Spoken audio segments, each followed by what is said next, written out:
ಎಲ್ಲ ನಮ್ಮ ಮಾಧ್ಯಮ ಮಿತ್ರರಿಗೂ ನಮ್ಮ ಕೆಜಿಎಫ್ ತಾಲೂಕು ಮಾವಬೇಗ ಸಭಾ ಸಂಘದ ವತಿಯಿಂದ ಮತ್ತು ರೈತರ ಪರವಾಗಿ ಕೂಡ ನಮಗೆ ಸ್ವಾಗತ ಕೋರ್ತಾ ಇದೀವಿ.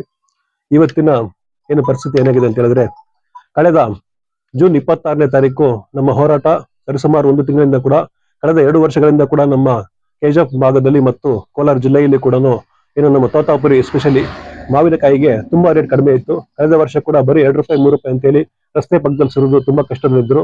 ಆಗ ಕೂಡ ಸೆಂಟ್ರಲ್ ಮತ್ತೆ ಸ್ಟೇಟ್ ಗವರ್ಮೆಂಟ್ ಇಂಪ್ಲಿಮೆಂಟೇಷನ್ ಮಾಡಿ PDPS ಸ್ಕೀಮ್ ಅಂತ ಮಾಡಿದ್ರು. ಆ PDPS ಸ್ಕೀಮ್ ಅಲ್ಲಿ 4 ರೂಪಾಯಿ ಅಂತೇಳಿ ಒಂದು ಬೆಂಬಲ ಬೆಲೆ ಘೋಷಣೆ ಮಾಡಿದ್ರು. ಕಳೆದ ವರ್ಷ ಬಂದ್ಬಿಟ್ಟು 100 ಕೋಟಿಯಷ್ಟು ಅನುದಾನವನ್ನು ಒದಗಿಸಿದ್ರು. ಆಗ ಸರಿಸುಮಾರು ಒಂದು 40ರಿಂದ 50% ಜನರಿಗೆ ಅನುಕೂಲ ಆಯಿತು. ಈ ವರ್ಷ ಕೂಡ ಅನೇಕ ಹೋರಾಟಗಳನ್ನು ಮಾಡಿ ಈ ವರ್ಷ ಕೂಡ ಅದೇ ರೀತಿಯಾಗಿ ಕಳೆದ ವರ್ಷ ಬಂದ್ಬಿಟ್ಟು 4 ರೂಪಾಯಿ 5 ರೂಪಾಯಿ ರೇಟ್ ಇತ್ತು. ಈ ವರ್ಷ ತುಂಬಾ ದಯನೀಯ ಪರಿಸ್ಥಿತಿಯಾಗಿ ಕೇವಲ 2 ರೂಪಾಯಿ 3 ರೂಪಾಯಿಗೆ ಒಂದು ದರ ಪರಿಸ್ಥಿತಿ ಪ್ರಾಬ್ಲಮ್ ಆಯ್ತು ನಮ್ಮಲ್ಲಿ. ಆದ ಕಾರಣಕ್ಕಾಗಿ ಕೂಡ ಅನೇಕ ಬಾರಿ ಮನವಿ ಮಾಡಿ ಮತ್ತೆ ಎಲ್ಲಾ ಹೋರಾಟ ಮಾಡೋದಕ್ಕೋಸ್ಕರ ಕೇಂದ್ರ ಸರ್ಕಾರ ಮತ್ತು ರಾಜ್ಯ ಸರ್ಕಾರ ಇಬ್ಬರು ಸೇರಿ ನಮ್ಮ ರೈತರ ಪರವಾಗಿ ಏನೋ ಒಂದು ಅನುದಾನವನ್ನು ಕೊಡುತ್ತಾ 1 ಕೆಜಿಗೆ ಅಂದ್ರೆ ಒಂದು 4 ರೂಪಾಯಿ ಇದ್ದಿದ್ದನ್ನ 370 ರೂಪಾಯಿ ಹೆಚ್ಚಿಗೆ ಮಾಡಿಕೊಂಡು 4370 ರೂಪಾಯಿ ಘೋಷಣೆ ಮಾಡಿದ್ರು. ಆಗ ಘೋಷಣೆ ಮಾಡಿ ನಮ್ಮ ಜಿಲ್ಲಾಧಿಕಾರಿಗಳ ಮುಖಾಂತರ ಕೂಡ ನಮ್ಮ ಈ ಸಮಸ್ತ ಕೋಲಾರ ಜಿಲ್ಲೆ ಮತ್ತು ಕರ್ನಾಟಕ ರಾಜ್ಯದಲ್ಲಿರುವಂತಹ ಎಲ್ಲಾ ಮಾವು ಬೆಳೆಗಾರರು ಕೂಡ ಇದನ್ನ ಏನು ಸೌಲಭ್ಯ ಮಾಡ್ತಾ ಇದೀವಿ, ಅದನ್ನ ಉಪಯೋಗ ಮಾಡ್ಬೇಕಂತ ಹೇಳಿ ಹೇಳಿದ್ರು. ಆಗ ಏನು ಜೂನ್ 26ನೇ ತಾರೀಕು ಶನಿವಾರ ಬಂದು ಈ ಯೋಜನೆಯನ್ನು ಅನುಷ್ಠಾನ ಮಾಡಿದ್ರು. ಅನುಷ್ಠಾನ ಮಾಡುವಾಗ ಏನಿಲ್ಲದ್ರೆ 30 ದಿನಗಳ ಕಾಲ ಕಾಲಾವಕಾಶ ಇರುತ್ತೆ ನಿಮ್ಗೆ, 1 ತಿಂಗಳ ಕಾಲ ಕಾಲಾವಕಾಶ ಇರುತ್ತೆ. ಆದ ಕಾರಣಕ್ಕಾಗಿ ಕೂಡ ಎಲ್ಲರೂ ಕೂಡ ಉಪಯೋಗ ಮಾಡ್ಕೊಳ್ಬಹುದು ಅಂತೇಳಿ ನಮ್ಮ ರೈತರಿದ್ರು. ಆದ್ರೆ ಏನು ತುಂಬಾ ಬೇಸರದ ಸಂಗತಿ ಅಂತ ಹೇಳಿದ್ರೆ, ಬರೀ 3 ದಿವಸಕ್ಕೆ ಅಂದ್ರೆ ಶನಿವಾರ ಆಗಿದ್ದು ಸೋಮವಾರಕ್ಕೆಲ್ಲ ಕೂಡ ರಿಜಿಸ್ಟ್ರೇಷನ್ ಸ್ಟಾಪ್ ಮಾಡಿದ್ರು. ಅದೇನಂದ್ರೆ ನಮ್ಮ ಏನು ನಮ್ಮ ಮ್ಯಾಂಗೋ ಬೋರ್ಡ್ ಆಗಿರ್ಬೋದು ಮತ್ತೆ ಹಾರ್ಟಿಕಲ್ಚರ್ ಆಗಿರ್ಬೋದು ಎಲ್ಲರೂ ಕೂಡ ರಿಪೋರ್ಟ್ ಕಳಿಸಿದ್ದಾರೆ. ಏನಂತ 5,20,000 ಟನ್ ಅಷ್ಟು ನಮ್ಗೆ ಒಂದು ನಮ್ಮ ರೈತರು ಬೆಳೆದಿದ್ದಾರೆ. ಅದಕ್ಕೂ ಅನುದಾನ ಬರ್ಬೇಕಂತ ಹೇಳಿದ್ರೆ ಬರೀ 25% ಅಂದ್ರೆ 1,30,30,000 ಟನ್ ಅಷ್ಟಕ್ಕೆ ಮಾತ್ರ ಅವರು ನಮಗೆ ಸಹಾಯಧನ ಕೊಡ್ತೀವಿ ಅಂತ ಹೇಳಿ ಅದ್ ಮಾಡಿದ್ರು. ಆದ ಕಾರಣಕ್ಕಾಗಿ ಅನೇಕ ರೀತಿಯಂತಹ ರೈತರು 10% ಅಷ್ಟು ಮಾತ್ರ ಇದನ್ನ ಸದ್ಬಳಕೆ ಮಾಡ್ಕೊಂಡ್ರು.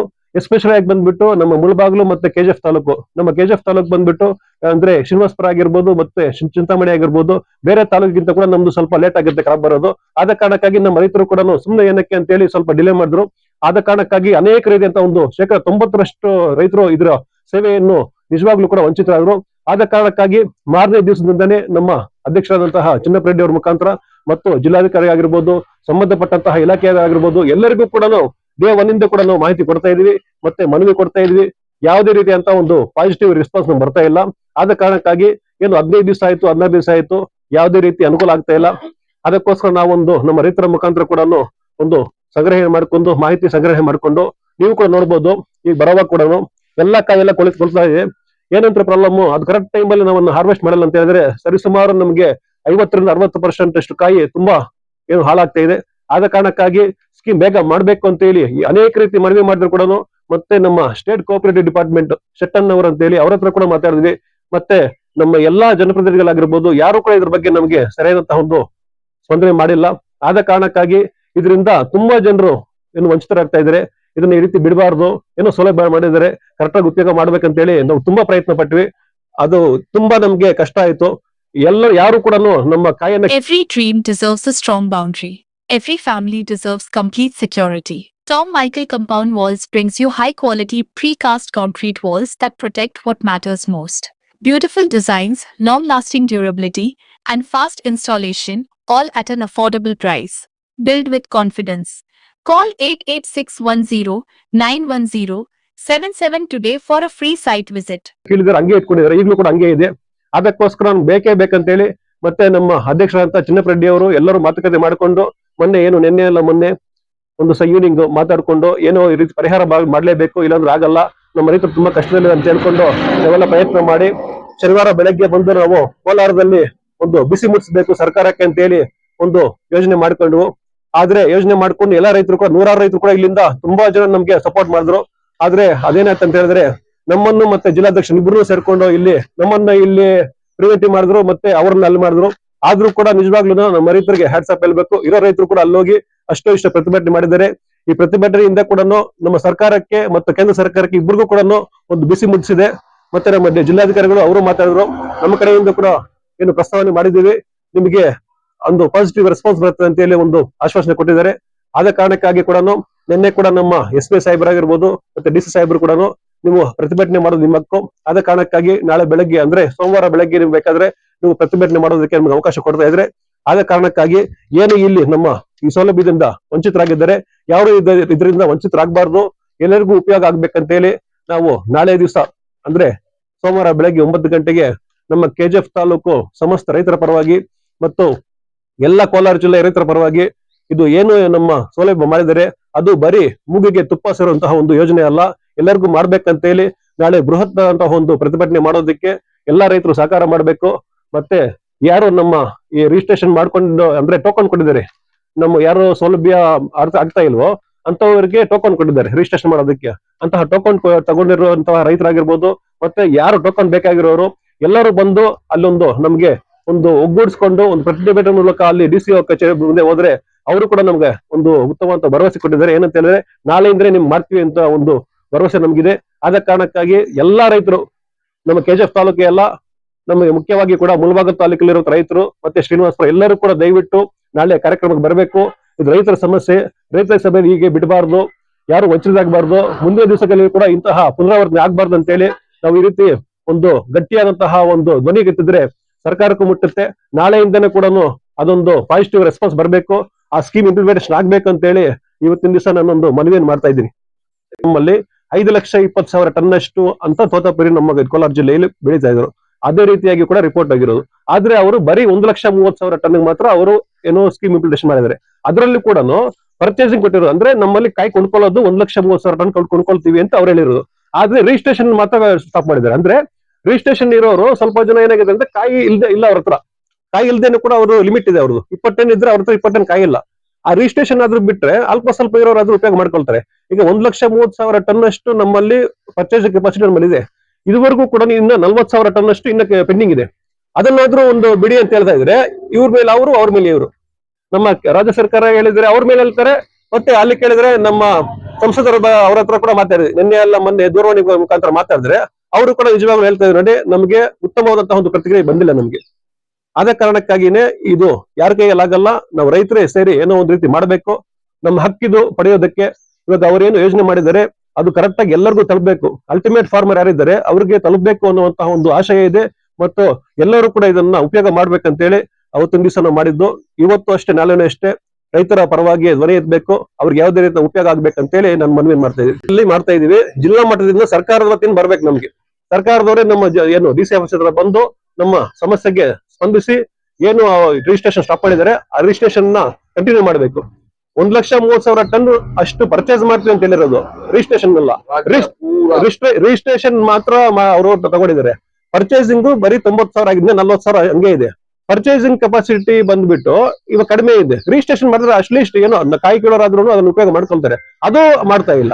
ಮತ್ತೆ ಇರೋರು ಇನ್ನೊಂದು 1,00,000 ಟನ್ ಎಕ್ಸ್ಟ್ರಾ ಮಾಡಿದ್ರೆ ಎಲ್ಲರಿಗೂ ಸ್ಕೀಮ್ ಅಪ್ಲಿಕೇಬಲ್ ಆಗುತ್ತೆ. ಇನ್ನೇನು ಅವ್ರು ಹೇಳಿರೋ ಟೈಮ್ ಬಂದ್ಬಿಟ್ಟು 26ನೇ ತಾರೀಕು, ಅದನ್ನು ಕೂಡ ಮತ್ತೆ 1 ವೀಕ್ ಎಕ್ಸ್ಟ್ರಾ ಮಾಡ್ಬೇಕು. ಅಂದ್ರೆ ಆಗಸ್ಟ್ 10ನೇ ತಾರೀಕುವರೆಗೂ ಮಾಡಿದ್ರೆ ಇರೋರಾದ್ರೂ ಒಂದು ಉಪಯೋಗ ಆಗುತ್ತೆ. ಮತ್ತೆ ಇದ್ರ ಜೊತೆಗೆ ಕೂಡ ಏನಾದ್ರು ಕಳೆದ ಒಂದು 2-3 ತಿಂಗಳ ಹಿಂದೆ ಕೂಡ ಅಕಾಲಿಕ ಮಳೆ ಮತ್ತು ಗಾಳಿ ಬಿರುಗಾಳಿಗೆ ಕೂಡ ಸರಿಸುಮಾರು ರೈತರೆಲ್ಲರೂ ಕೂಡ ಕಾಯಿ ಎಲ್ಲ ಉದುರಾಯ್ತು, ಎಲ್ಲ ತುಂಬಾ ಲಾಸ್ ಆಯ್ತು. ಆಗ ಕೂಡ ನಾವೆಲ್ಲ ಬಂದು ಸ್ಥಳಕ್ಕೆ ತೋಟಗಾರಿಕೆ ಇಲಾಖೆ ಆಗಿರ್ಬೋದು ಮತ್ತೆ ಕಂದಾಯ ಇಲಾಖೆ ಆಗಿರ್ಬೋದು ಸ್ಥಳ ಬಂದು ಪರಿಶೀಲನೆ ಮಾಡ್ಕೊಂಡೋದ್ರು. ಆದ್ರೂ ಕೂಡ ಮೊನ್ನೆ ನೋಡ್ತಾ ಇದೀವಿ ನಮ್ಮ ರೈತರು ಮತ್ತೆ ನಮ್ಮ ಸ್ನೇಹಿತರು ಹೇಳ್ತಾ ಇದಾರೆ 1 ಎಕರೆಗೆ 1,300 ರೂಪಾಯಿ ಬಂದಿದೆ ಅಂತ ಹೇಳಿದಾರೆ. ಅದು ಕೂಡ ಸ್ವಲ್ಪ ಜನಕ್ಕೆ ಮಾತ್ರ ಬಂದಿರೋದು, ಎಲ್ಲರಿಗೂ ಬಂದಿಲ್ಲ. ಅದು ಏನ್ರೆ ನಮ್ಮ ರೈತರು ಅಂತ ಹೇಳಿ ಅಂದ್ರೆ ಭಿಕ್ಷುಕರ ತರ ನೋಡ್ತಾ ಇದ್ದಾರೆ ಅಂತ ನಾನು ಒಂದು ಪ್ರಶ್ನೆ ಕೇಳ್ತಾ ಇದ್ದೀನಿ. ಅವರೇ ಏನಂತ ಒಂದು ಪ್ರಪೋಸಲ್ ಇದೆ, ಬೇಕಾದ್ರೆ ನಿಮ್ಗೊಂದು ಶೇರ್ ಮಾಡ್ತೀನಿ. ಏನಂತ ಹೇಳಿದ್ರೆ 1 ಹೆಕ್ಟೇರ್ಗೆ 22,500 ಕೊಡ್ಬೇಕು ಅಂತ ಹೇಳಿ ಇರೋದು. ಈಗ 1 ಹೆಕ್ಟೇರ್ ಬಂದ್ಬಿಟ್ಟು ಬರೀ 3,000 3,500 ಕೊಡ್ತಾ ಇದ್ರೆ ಅದಕ್ಕೆ ಅರ್ಥ ಏನು? ನಮ್ಮ ಹಕ್ಕಲ್ವಾ ಇದನ್ನು? ಅದು ಆ ರೀತಿ ಮಾಡಿದ್ರು, PDP ಸ್ಕೀಮ್ ಈ ರೀತಿ ಮಾಡಿದ್ರು, ಮತ್ತೆ ಇನ್ನು ಬೇರೆ ಎಲ್ಲ ಸ್ಕೀಮ್ ಈ ರೀತಿ ಮಾಡ್ತಾ ಇದ್ರೆ ಯಾವ ರೀತಿ ಅವ್ರು ನಮ್ಮನ್ನ ರೈತರನ್ನ ಬೆನ್ನೆಲುಬು ಅಂತ ಹೇಳ್ತಾರಲ್ವಾ, ರೈತರು ಯಾವ ರೀತಿ ಸಹಾಯ ಮಾಡ್ತಾರೆ? ಆದ ಕಾರಣಕ್ಕಾಗಿ ಕೂಡ ನೋಡಿ, ಮೊಟ್ಟ ಮೊದಲನೇದಾಗಿ PDP ಸ್ಕೀಮ್ ಅದು ಆ ರೀತಿ ಆಯ್ತು. ಮತ್ತೆ ಮೊನ್ನೆ ಆಗಿರುವಂತಹ ಅಕಾಲಿಕ ಮಳೆಗೆ NDRF ಫಂಡ್ ಅಂತ ನಮ್ಮ ಜಿಲ್ಲಾಧಿಕಾರಿ ಮಟ್ಟದಲ್ಲಿ ಆಗ್ತಾ ಇದೆ, ನ್ಯಾಷನಲ್ ಡಿಸಾಸ್ಟರ್ ರಿಲೀಫ್ ಫಂಡ್ ಅಂತೇಳಿ. ಆ ಫಂಡ್ ಅಲ್ಲಿನೂ ನಮ್ಗೆ ಮಾಹಿತಿ ಕರೆಕ್ಟ್ ಕೊಡ್ತಾ ಇಲ್ಲ. ಅದು ಬಂದ್ರೆ ಬರೀ 1,000 ರೂಪಾಯಿ 500 ರೂಪಾಯಿ ಬರ್ತಾ ಇದೆ, ಅದನ್ನು ಪ್ರಾಬ್ಲಮ್ ಮಾಡ್ತಾ ಇದ್ರೆ. ಅದ್ರ ಜೊತೆ ಎಲ್ಲರಿಗೂ ಸುಮಾರು ಅದು ಕೂಡ ಅಷ್ಟೇ, ಒಂದು 80% ರೈತರಿಗೆ ಅದನ್ನು ಬಂದಿಲ್ಲ, ಅದು ಮಾಹಿತಿ ಕೂಡ ಯಾರು ಇಲ್ಲ.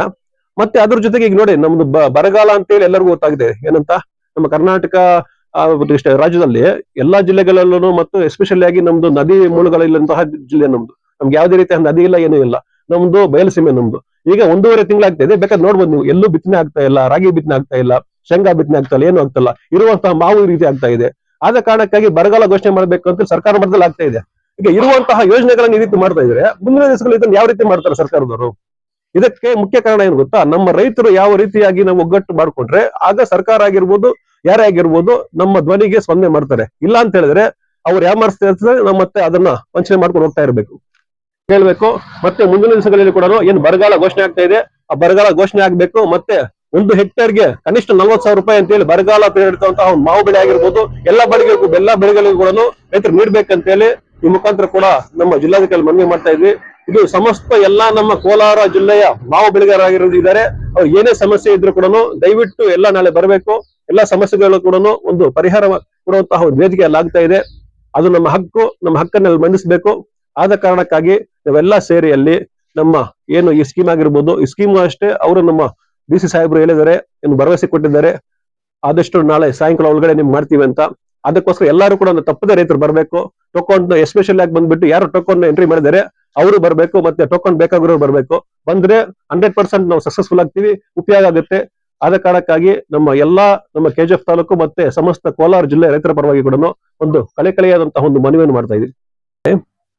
ಏನು ಇವತ್ತಿನ ದಿವಸ ನಮ್ಮ ಮಾಧ್ಯಮ ಮಿತ್ರರು ಬಂದಿದ್ದಾರೆ, ಅವರಿಗೆ ಕೂಡ ನಮ್ಮ ಸಮಸ್ತ ರೈತರ ಪರವಾಗಿ ಮತ್ತು ಮಾವು ಬೆಳೆಗಾರರ ಸಹೋದರಿ ಸಂಘದ ಪರವಾಗಿ ಕೂಡ ಅವರಿಗೆ ಧನ್ಯವಾದ ತಿಳಿಸ್ತಾ ಇದ್ವಿ. ದಯವಿಟ್ಟು ನಿಮ್ಮ ಏನು ನಮ್ಮ ಸೇವೆ ಸಹಾಯ ಯಾವತ್ತು ಇರ್ಬೇಕಂತೇಳಿ ನಿಮ್ಮನ್ನು ಕೇಳ್ಕೊಳ್ತೀವಿ.